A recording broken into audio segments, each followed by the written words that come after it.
Aromatic hydrocarbon. इस video के अंदर हम बात करेंगे एरोमेटिसिटी की, हक्कल रूल की, नॉन एरोमेटिक कंपाउंड्स की, बेंजीन डेरिवेटिव्स की यानी कि केमिकल प्रॉपर्टी ऑफ बेंजीन की। और अब डायरेक्ट शुरुआत करते हैं एरोमेटिक से। जैसा आपको बोर्ड पे दिख भी रहा होगा, सबसे पहले एरोमेटिक की शुरुआत होती है आपके पास ओल्ड डेफिनेशन से। नाम में ही है, थोड़ा सा देखो एरोमा। तो पहले की डेफिनेशन, जो ओल्ड डेफिनेशन जो हमारे पूर्वज देते थे, वो सीधा सीधा वहीं से उठाया गया। क्या भाई, जिस भी चीज के अंदर एक कैरेक्टरिस्टिक स्मेल होगी, एक एरोमा होगा, उसको एरोमेटिक बोल दिया। तो आपको पता ही है, ऐसी डेफिनेशंस आपकी क्वांटिटेटिवली और क्वालिटेटिवली ठीक नहीं होती, वो आपकी हर एक जगह पे लागू नहीं होती। इसलिए इन कंपाउंड्स की जिनके अंदर एक पर्टिकुलर स्मेल है या नहीं है, लेकिन क्या वजह है इनकी एक्सटर्नल स्टेबिलिटी की, क्या है ये एरोमेटिक कंपाउंड, उनको एग्जैक्ट समझाने के लिए आपके पास एक रूल आया और रूल का नाम था हक्कल्स रूल। हक्कल्स ने कहा कि भाई मेरी 3 कंडीशन है, जो भी कंपाउंड इन 3 कंडीशनों को कंप्लीट करता है, उन पे खरा उतरता है, वो कंपाउंड आपके पास एरोमेटिक रहेगा। और वो 3 कंडीशंस क्या थी? उसने कहा कि भाई आपके पास कंपाउंड के अंदर, ऑर्गेनिक कंपाउंड के अंदर कॉन्जुगेशन होनी चाहिए। कॉन्जुगेशन आपको सबको पता ही है, कॉन्जुगेशन मतलब अल्टरनेट पोजीशन पर सिग्मा और पाई बॉन्ड होने चाहिए। प्लेनरिटी होनी चाहिए। प्लेनरिटी का मतलब मॉलिक्यूल एक ही प्लेन के अंदर एग्जिस्ट करता हो, मींस sp और sp2 हाइब्रिडाइज्ड कार्बन उसके अंदर होने चाहिए, मॉलिक्यूल्स होने चाहिए। और उसके अंदर 4n+2 पाई इलेक्ट्रॉन्स होने चाहिए। 4n+2 मतलब आपके पास एक डिजिट दी उसने ये, ठीक है, जिसमें n की वैल्यू होगी बेटा 0 1 2 3 4 एंड सो। अब अगर 0 को इसमें पुट करूं तो वैल्यू आ जाएगी 2, 1 को पुट करूं तो 6, ऐसी 3 पुट करूं तो आपके पास 14 एंड सो। तो आपके पास अगर किसी कंपाउंड के अंदर, शॉर्ट में कहूं, अल्टरनेट पोजीशन पर सिग्मा और पाई इलेक्ट्रॉन्स है, खाली बॉन्ड बोलना ठीक नहीं है, इलेक्ट्रॉन भी सोच सकते हो आप। दूसरा, वो sp और sp2 कार्बन या आपके पास एटम्स अपने अंदर रखता है सभी, और आपके पास उसके अंदर 2 6 10 14 18 22 26 30 एंड सोन इतने पाई इलेक्ट्रॉन्स हैं। अब यहां पर एक छोटी सी इंफॉर्मेशन जो हक्कल ने नहीं दी, लेकिन आपको पता है और आपको पता होनी चाहिए, पाई इलेक्ट्रॉन्स क्या है। पाई इलेक्ट्रॉन्स सिर्फ डबल और ट्रिपल बॉन्ड, हम मानते हैं ना जी, पहला सिग्मा है तो दूसरा क्या है, पाई, हमेशा मान के चलते हैं। हमने ये चीज पढ़ी है वीबीटी के अंदर, वैलेंस बॉन्ड थ्योरी के अंदर, तो वही चीज हम यहां पे मानेंगे, पहले सिग्मा और फिर पाई।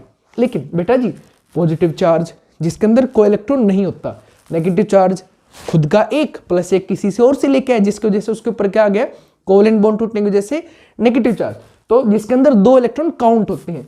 लोन पेयर, जिसके अंदर ऑब्वियसली बात है, लोन पेयर आपके पास किसी कंपाउंड के पास या एटम के पास अगर है, तो वो भी क्या होता है आपके पास 2। तो 1 पाई बॉन्ड मतलब 2 पाई इलेक्ट्रॉन, 2 पाई बॉन्ड मतलब 4 पाई इलेक्ट्रॉन। पॉजिटिव चार्ज ये भी पाई इलेक्ट्रॉन ही है, लेकिन इसके अंदर 0। नेगेटिव मतलब भाई 2 काउंट करना है। लोन पेयर मतलब बेटा जी आपके पास इसके अंदर 2, एक पेयर है। तो जिसके पास इतने, इनमें से कोई भी पाई इलेक्ट्रॉन हो, वो भी कॉन्जुगेशन में, ठीक है, प्लेनर मॉलिक्यूल के अंदर और इतने नंबर में, अगर ये तीनों बात अगर फिल हो रही हैं, तो कंपाउंड एरोमेटिक कहलाएगा। और अगर वो एरोमेटिक है, इट मींस उसके पास एक एक्स्ट्रा स्टेबिलिटी होगी। तो यहीं से आपके पास इन्हीं बातों को डायरेक्ट समझाते हैं, ऐसे नहीं करते। पर ध्यान रखिएगा, सारी कंडीशन पॉइंट बाय पॉइंट लेके चले।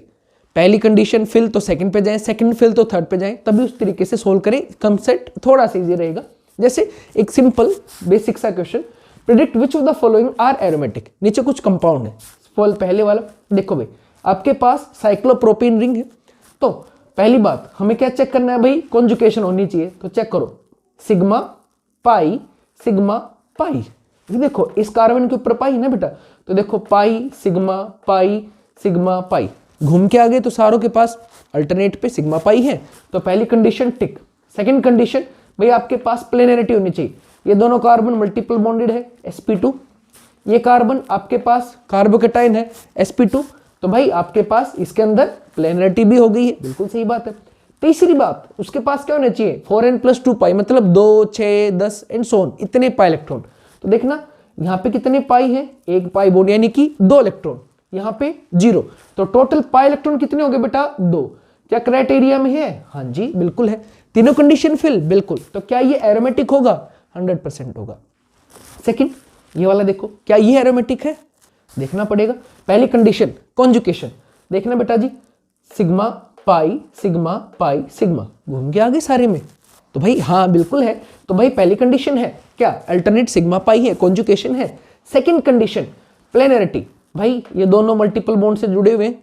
भाई ऑब्वियस सी बात है, मल्टीपल बॉन्डेड कार्बन आपके पास प्लेनर होते ही हैं। ये दोनों भी मल्टीपल बॉन्ड से जुड़े हुए हैं, बिल्कुल ये भी प्लेनर है। सेकंड कंडीशन टिक, प्लेनरिटी भी है। थर्ड भाई 1 पाई प्लस 2 पाई, 2 पाई बॉन्ड यानी कि 4 पाई इलेक्ट्रॉन। हमारी रिक्वायरमेंट क्या थी, 2 6, 4 तो नहीं है हमारी क्राइटेरिया में। इसका मतलब थर्ड क्राइटेरिया फिल नहीं हुआ, तो ये कंपाउंड एरोमेटिक नहीं है। अब आप ऐसे इसको चेक कर सकते हैं, बिल्कुल देखो जी, pi sigma pi sigma pi sigma pi, वापस घूम के आगे। कॉन्जुगेशन टूटी नहीं टूटी, तो पहली कंडीशन है। दूसरा भाई कार्बोकैटायन, हमें पता है कार्बन है, इनके ऊपर कैटायन है, कार्बोकैटायन की हाइब्रिडाइजेशन sp2 होती ही है। और ये दोनों आपके पास क्या है, हाँ जी प्लेनरिटी, मल्टीपल बॉन्ड है, तो सेकंड कंडीशन भी फिल। तीसरा पाई इलेक्ट्रॉन 2, क्या ये इलेक्ट्रॉन है, पाई सिस्टम है, लेकिन इलेक्ट्रॉन इनको कितने काउंट करने होते हैं, पॉजिटिव चार्ज वाले 0। तो 2 है, तो इसका मतलब हाँ 2 तो क्राइटेरिया में है, इसका मतलब ये एरोमेटिक होगा। अगले वाला नहीं होगा, क्यों, अरे पहली कंडीशन ही फिल नहीं हुई। कैसे, देखना सिग्मा सिग्मा 2 लगातार सिग्मा आ गए ना भाई, सिग्मा सिग्मा 2 लगातार सिग्मा तई आपकी पहली कंडीशन अल्टरनेट वाली फुल नहीं, तो नहीं होगा। ऐसे आप अगला चेक करेंगे, उसके बाद इसमें चेक करो 6th वाले में। तो देखो बेटा जी, आपके पास सिग्मा पाई लोन पेयर भी तो पाई है, सिग्मा पाई कंप्लीट घूम गए, हाँ जी। तो क्या इसके अंदर प्लेनरिटी होनी चाहिए, बिल्कुल। कैसे, देख लो भाई, आपके पास सारे कार्बन मल्टीपल बॉन्डेड है, बिल्कुल sp2 है। और तीसरी कंडीशन पाई इलेक्ट्रॉन कितने हैं, 2 4 और 1 लोन पेयर, तो टोटल कितने हो गए 6। देखना 6 टेबल में है, बिल्कुल है।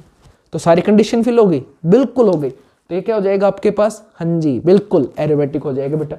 ऐसे आप इसको काउंट कर लेंगे, ये आपका होमवर्क लगा लीजिए। अब यहाँ पर एक बार इसको देखो, ये स्पेशल पॉइंट थोड़ा सा समझाना था, इसी के लिए स्पेशली दिया। इसमें आपका दिमाग कहेगा सर जैसे इसमें 2 सिग्मा एक साथ आ गए थे, इसमें भी कुछ ऐसा ही पंगा है।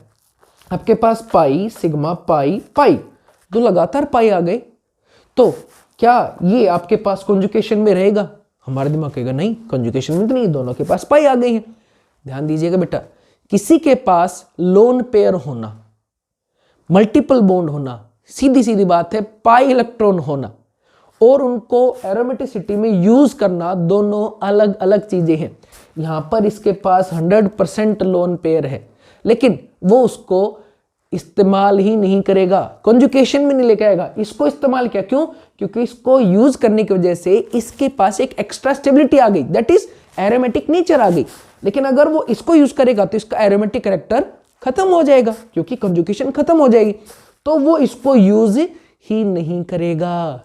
एग्जैक्टली तो लोन पेयर होना बिल्कुल दोनों जगह पे है, लेकिन यहां पे लोन पेयर कॉन्जुगेशन में काउंट होगा, क्योंकि ये एरोमेटिक कैरेक्टर ला रहा है। लेकिन यहां पे एरोमेटिक कैरेक्टर में काउंट नहीं होगा, क्यों, क्योंकि ये आपके पास प्लेनरिटी वगैरह तो अलग चीजें हैं, लेकिन ये आपके पास कॉन्जुगेशन को खत्म कर रहा है, तो ये 100% एरोमेटिक होगा, क्योंकि कॉन्जुगेशन भी है, प्लेनरिटी भी है, और सबसे इंपॉर्टेंट बात 2 4 और 6 पाई इलेक्ट्रॉन भी है आपके पास, that's why it will be aromatic.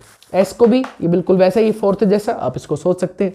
तो 4-5 क्वेश्चन मैंने करा दिए, 4-5 अब खुद सोचो, एंड दैट विल बी जो रिमेनिंग है योर होमवर्क। अब नेक्स्ट चलते हैं, मीन सेकंड पार्ट पे चलते हैं। एरोमेटिक हो गया, हक्कल रूल हो गया। Second part, method of preparation of benzene. मैंने 3 हिस्सों में बेटा इसको बांटा है। एक आपके पास using alkyne, second using alkene, third using benzene के डेरिवेटिव्स, जो बेंजीन से ही बने हैं, लेकिन उनसे भी आप वापस बेंजीन बना सकते हैं, ये नेचुरली कहीं से वो मिल रहे हैं, तो उनसे आप बेंजीन डिराइव कर सकते हैं, बना सकते हैं। पहला यूजिंग एसिटिलीन या एसिटाइलिन, इसमें आप 3 मोल लेंगे, किसके बेटा, 3 मोल लेंगे हम एसिटाइलिन के, इथाइन के, और उसको रेड हॉट आयरन ट्यूब के साथ 873 केल्विन पे हीट करेंगे। तब ये अपने आप को रीअरेंज करके साइक्लाइज होंगे, साइक्लिक कैरेक्टर, एक साइक्लिक स्ट्रक्चर बनाएंगे, और इसको further red hot iron tube, यहां पे भी रेड हॉट आयरन ट्यूब के साथ 873 केल्विन पे जब आप हीट करेंगे, तो यही चीज आपके पास बन जाएगी। This is your first method of preparation. Second, using n hexane. N hexane में भी आपके पास जब आप एन हेक्सेन लेंगे उसको Cr2O3 क्रोमियम ऑक्साइड और एल्यूमिनियम ऑक्साइड दोनों के मिक्सचर के साथ हाई टेम्परेचर और हाई प्रेशर पे हीट करेंगे तो पहले आपके पास बन जाएगी साइक्लोहेक्सेन, और जब आप साइक्लोहेक्सेन को फिर से आप हीट करेंगे तो आपके पास बन जाएगी बेंजीन। तो पहले आपके पास साइक्लाइजेशन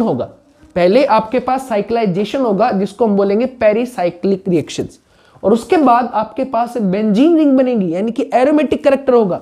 तो इस रिएक्शन को हम बोलते हैं साइक्लाइजेशन, ध्यान दीजिएगा बेटा जी, और इसको हम बोलते हैं एरोमेटाइजेशन। तो इस रिएक्शन में एक साथ दो रिएक्शंस होंगे, साइक्लाइजेशन और aromatisation. Next using benzene derivative, जिनको सबको एक साथ मैंने क्लब किया है, जैसे हमने सोडियम बेंजोएट लिया या फिनोल लिया, सबके अलग अलग डेरिवेटिव्स हैं बेटा, सबके रिएजेंट्स सॉरी, या आपने लिया क्लोरोबेंजीन जो हेलोबेंजीन है, या आपने लिया बेंजीन डाइजोनियम सोल्ट BDS बोल देते हैं शॉर्ट में इसको, या बेंजीन सल्फोनिक एसिड। अगर आपने यहाँ पर एसीटेट बेंजोएट लिया तो बेंजोएट को डीकार्बोक्सिलेशन कराया, सोडा लाइम सबको पता ही है बेटा, या आपने फिनोल लिया तो उसके साथ जिंक डस्ट यूज किया, ये थोड़ा सा क्रेमिंग पोर्शन है, धीरे धीरे आपको आते जाएंगे, 12th में भी आएंगे। क्लोरोबेंजीन के साथ निकल एल्यूमिनियम अलॉय को यूज किया इन प्रेजेंस ऑफ NaOH या एनी स्ट्रॉन्ग बेस। इसके साथ H3PO2 प्लस H2O, किसके साथ BDS बेंजीन डाइजोनियम सोल्ट, बहुत इंपॉर्टेंट, अगले साल बहुत जगह काम आएगा ये। और बेंजीन सल्फोनिक एसिड को डायरेक्ट हीट किया ठीक ठाक से टेम्परेचर पे और इन प्रेजेंस ऑफ वाटर, सारे के सारे आपके पास क्या बना देंगे बेटा जी, बेंजीन। अब हम बात करते हैं properties of benzene. Chemical properties के अंदर एरोमेटिक हाइड्रोकार्बन में हम पहली चीज देखेंगे कि बेंजीन ऐसा नहीं कि और रिएक्शन नहीं करती, लेकिन आपके पास addition reaction, substitution reaction, elimination reaction, इन सारी बेसिक रिएक्शनों में से जनरली नॉर्मल रूम टेम्परेचर पे या नॉर्मल कंडीशंस पर आपके पास सब्स्टिट्यूशन रिएक्शंस को फॉलो करती है। और सब्स्टिट्यूशन भी आपके पास दो टाइप का होगा, या तो इलेक्ट्रोफिलिक या न्यूक्लियोफिलिक, ठीक है जी। तो उसमें भी ये इलेक्ट्रोफिलिक सब्स्टिट्यूशन को हमेशा नॉर्मल कंडीशन पर ज्यादा प्रेफर करती है। क्यों करती है, अब उसकी वजह देखते हैं। अब अगर आप ध्यान से देखो तो ये है बेटा आपकी बेंजीन, जिसके अंदर 3 पाई बॉन्ड है। किसी भी कंपाउंड के अंदर 3 पाई बॉन्ड होना आपको पता है, इलेक्ट्रोफाइल न्यूक्लियोफाइल तो आपने पढ़ाई है। किसी कंपाउंड के अंदर अगर आपके पास मल्टीपल बॉन्ड है सिमिलर एटम्स के बीच में, तो उसकी खुद की नेचर इलेक्ट्रॉन रिच हो जाता है और वो खुद अपने आप में क्या हो जाता है, न्यूक्लियोफाइल। तो सीधी बात है, अपने आप में ये क्या है, इलेक्ट्रॉन रिच। तो ये आपके पास दूसरा न्यूक्लियोफाइल अगर आपके पास आएगा तो वो भी क्या है, इलेक्ट्रॉन रिच। इन दोनों के बीच में negative negative repel each other, repulsions होंगे। तो भाई आपके पास नॉर्मल कंडीशन में ये चीज पॉसिबल थोड़ी सी मुश्किल रहेगी। सेकंड, एडिशन करा दो सर, एडिशन कराओगे तो आपके मल्टीपल बॉन्ड टूटेंगे, एक टूटे, दो टूटे, हो सकता है तीनों टूट जाए। अगर मल्टीपल बॉन्ड टूटे तो इसकी पाई 2 सिग्मा एक साथ आ गई। अभी बात की थी एरोमेटिक नेचर खत्म हो गई, हक्कल रूल खत्म हो गया आपके पास, तो स्टेबिलिटी घट गई ना भाई। और रिएक्शन होती तो जनरली आपके पास स्टेबिलिटी लाने के लिए ही है, तो एडिशन भी नहीं। अगर इलिमिनेशन कराया तो कुछ उससे निकाल दिया, तो जैसे ही आप इससे इलिमिनेशन कराओगे, कुछ निकालोगे, तो आपके पास कुछ ऐसा सब्सटेंस बनेगा जिसको बोलते हैं बेंजाइन। और ये बेंजाइन जो है ये अपने आप में अनस्टेबल है। तो आपके पास न्यूक्लियोफाइल अगर आप सोचो कराना है अटैक, तो उसमें दिक्कतें क्या है कि भाई आपके पास न्यूक्लियोफाइल अटैक कराते वक्त अपने आप में बेंजीन इलेक्ट्रॉन रिच है। एक और इशू भी हो सकता है, अगर आपने न्यूक्लियोफाइल इसके ऊपर लेके आना है तो इसके अंदर न्यूक्लियोफाइल तभी आएगा जब इस पे क्या आए, पॉजिटिव चार्ज। सर आपने किसी तरीके से इस पे पॉजिटिव चार्ज ला भी दिया तो भी दिक्कत है। बेंजीन के ऊपर पॉजिटिव चार्ज आते ही बन जाएगा फिनाइल कैटायन, और वो स्टेबल भी नहीं होता। तो सीधी सीधी बात ये है कि सारी कंडीशन, भाई एडिशन अनस्टेबल कर रहा है, एरोमेटिसिटी खत्म कर रहा है, एलिमिनेशन बेंजाइन बना के अनस्टेबल कर रहा है, भाई न्यूक्लियोफाइल जोड़ना कैटायन को लेकर आ रहा है, वो भी स्टेबल नहीं है। दूसरा, आपस में एक दूसरे के साथ इलेक्ट्रॉन इलेक्ट्रॉन के रिपल्शंस है, क्योंकि दोनों ही इलेक्ट्रॉन आपस में नेचर वाइज रिच ही हैं। तो बच क्या गया, सब्स्टिट्यूशन में भी इलेक्ट्रोफिलिक। तो बेंजीन इलेक्ट्रोफिलिक सब्स्टिट्यूशन इजीली कराने की आपके पास टेंडेंसी रखती है, नॉर्मली करा सकती है।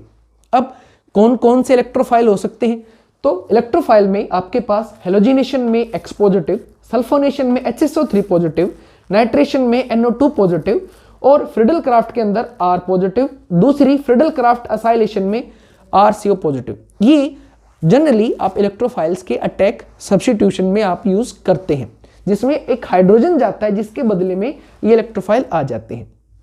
मुद्दा आपके पास ये इलेक्ट्रोफाइल आपके पास जो आए वो किसके मदद से आएंगे, इनको जनरेट कैसे कराया जाएगा, क्योंकि इलेक्ट्रोफाइल अपने आप तो बनते नहीं है ना, इलेक्ट्रोफाइल ना न्यूक्लियोफाइल, जनरेट कराना पड़ता है। तो जनरेट कराने के लिए इलेक्ट्रोफाइल्स को हम कुछ रिएक्शन देखेंगे जिसमें जनरली हम यूज करेंगे लेविस एसिड। क्यों? क्योंकि आपके पास जो अटैक कराना है वो क्या होना चाहिए, इलेक्ट्रोफाइल, यानी कि electron deficient. Electron deficient produce कराने के लिए आप क्या यूज करोगे, लेविस एसिड। क्यों? क्योंकि ये भी क्या होते हैं, डेफिशिएंट। तो किसी न्यूट्रल कंपाउंड पर इलेक्ट्रॉन डेफिशिएंट का अटैक कराओगे तो उसके अंदर के इलेक्ट्रॉन को खींच लाएगा और उसके अंदर इलेक्ट्रॉन की डेफिशिएंसी क्रिएट कर देगा।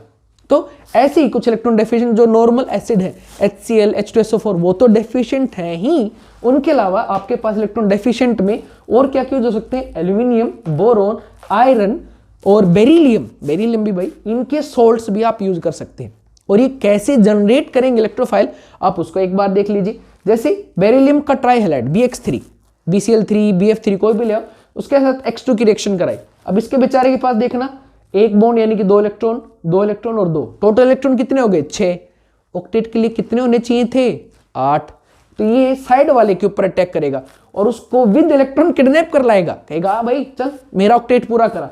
इसका ऑक्टेट तो पूरा हो गया, BX4 नेगेटिव बन गया, लेकिन इस X का क्या बेचारे का, इसके हिस्से के इलेक्ट्रॉन जो इसके साथ कोवेलेंटली बॉन्डेड था उसको तो कौन ले गया, बोरोन का सोल्ट, बन गया BX4 नेगेटिव और क्या जनरेट हो गया, X पॉजिटिव। अब ये तो नेगेटिव न्यूक्लियोफाइल अटैक करने से रहा, तो अटैक कौन करेगा, X पॉजिटिव, और क्या बन गया, H गया, उसकी जगह क्या आ गया, X। ऐसे ही आपके पास सल्फोनेशन में अब की बार लेविस एसिड की तरह कौन बिहेव करेगा, खुद सल्फ्यूरिक एसिड। और ऐसी प्रोसेस जिसमें एक H अपने ही, मतलब एसिड अपने ही दूसरे मॉलिक्यूल को, अपने जैसे मॉलिक्यूल को हाइड्रोजन देता है, उसके लिए एक स्पेशल नाम है इक्विलिब्रियम में, हाँ जी बिल्कुल ठीक, सेल्फ प्रोटोलिसिस। इसने अपने आप को ही प्रोटॉन दे दिया, सेल्फ प्रोटोलिसिस कराया, तो इसने H दूसरे को दिया, दूसरे के पास क्या था, OH, H और OH मिलके क्या बना लिया, पानी। अब OH किस फॉर्म में आएगा, OH नेगेटिव की फॉर्म में आएगा, तो क्या बन जाएगा बेटा, H2O। अब बेटा इसके पास से तो OH नेगेटिव गया, तो क्या बच गया, पॉजिटिव। अरे इलेक्ट्रॉन तो S और O में O ज्यादा इलेक्ट्रॉन नेगेटिव था, ज्यादा ले गया तो S पॉजिटिव बन गया, तो क्या बन गया, HSO3 पॉजिटिव। यहाँ H पॉजिटिव गया है तो क्या बन गया, HSO4 नेगेटिव, और साथ में क्या निकल गया, पानी। ऐसे ही जब नाइट्रिक एसिड के साथ यूज करेंगे सल्फ्यूरिक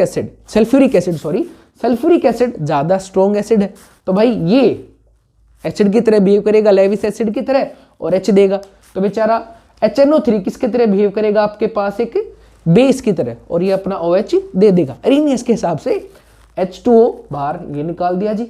अब क्या बच गया, NO के इलेक्ट्रॉन कौन लेके जाएगा, NOH के OH। क्यों, ज्यादा इलेक्ट्रॉन नेगेटिव है ना बेटा नाइट्रोजन, तो ले गए इलेक्ट्रॉन, तो बेचारे इनके पास क्या आ गया, पॉजिटिव चार्ज, तो क्या बन गया, NO2 पॉजिटिव। साथ में क्या बच गया, HSO4 नेगेटिव, क्योंकि यहां से तो H पॉजिटिव गया है, O नेगेटिव तो यहीं बचा हुआ है। ऐसे ही जब आपके पास एसिड हैलाइड होगा, उसकी रिएक्शन ऐसे किसी लेविस एसिड के साथ कराई, तो क्या करेगा, वही 3 और इसके 3 इसके, टोटल 6 इलेक्ट्रॉन, इसको विद इलेक्ट्रॉन उठा लाएगा, क्या बन जाएगा, AlX4 नेगेटिव, और क्या बचेगा, असाइल कार्बोकेटाइन।